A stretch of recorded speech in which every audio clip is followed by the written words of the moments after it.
Welcome back to Arc Seattle on this Wednesday morning. I'm Steve McCarron. And I'm Tyrah Majors. Let's dive right into the deep end. We are officially 1 month away from the return of Bumbershoot. Bumbershoot is one of the world's longest running grassroots music festivals, and it takes place right here in the heart of Seattle. And there's some big names this year on the lineup. Joining us to continue the conversation this morning is Greg Lundgren, the co-founder of New Rising Sun, the producers behind Bumbershoot. How are you, Greg? I'm doing great. Thanks for having me. Good. You're a busy guy. So 1 month out, how are you feeling about the festival? How are things lining up? I'm really excited. This is our third year producing the festival, and it's not as much of a crash course as it was in 2023. So we feel like we've got a handle on things. I know people are very excited. All right, so you have quite the lineup in store this year, including Weezer, Bright Eyes, Janelle Monáe. Tell us about some of the artists people can expect to see, and how are artists selected for the music festival?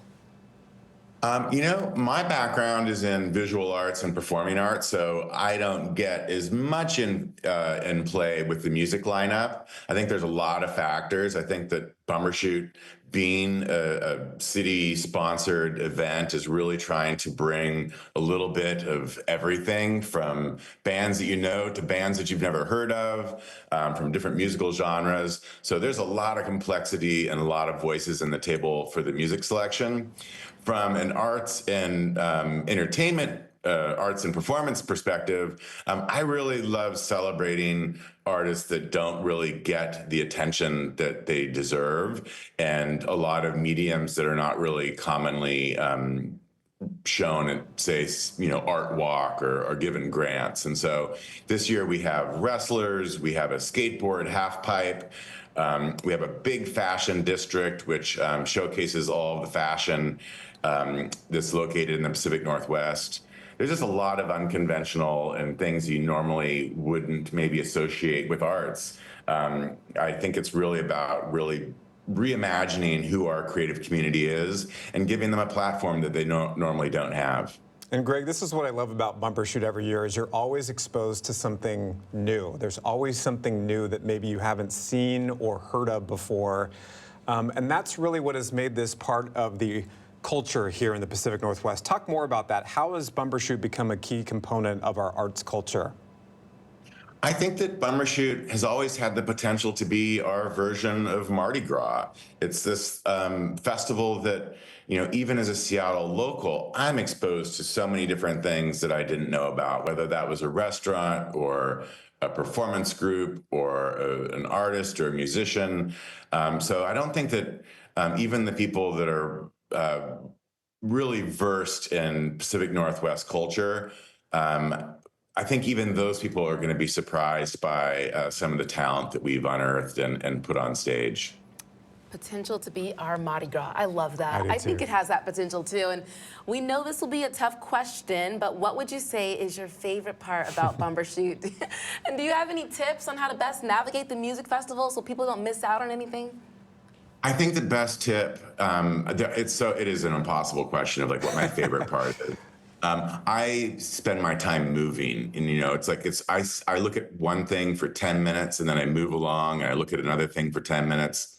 I think that my best advice is to just keep moving, because while you're listening to something in one area or watching something in another area, there's 4 or 5 other things happening simultaneously. So I do think it's really important to just not just sit down and claim a spot in the grass, but to really kind of take a bite out of all of it. We've got an incredible food program. We've got the fashion district, which really is just all day long, so much fun.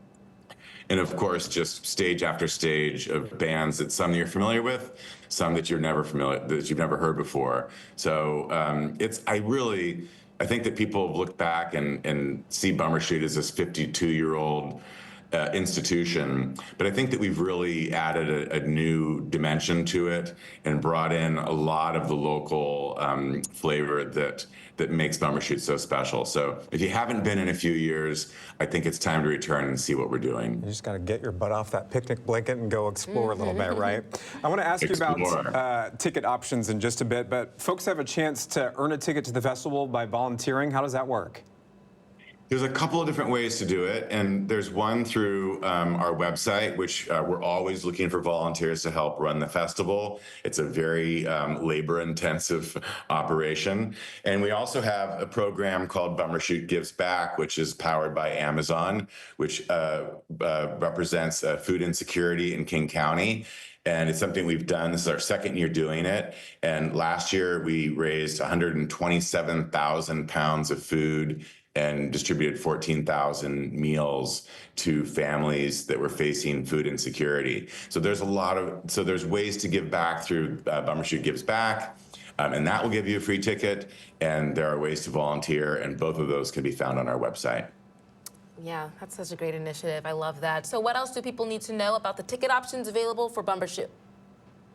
Wow. Well, I think that the website is always the best channel. I think that probably the biggest news is that we did a reduction of ticket price for weekend tickets.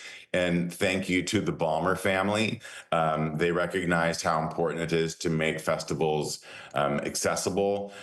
Everything post-pandemic has just become so much more difficult and more expensive to produce.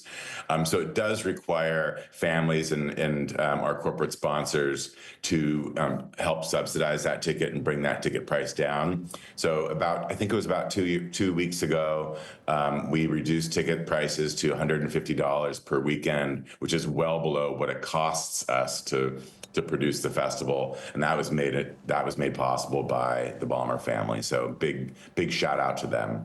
A reduction in ticket prices. I love hearing that. Greg, thank you so much for your time this morning.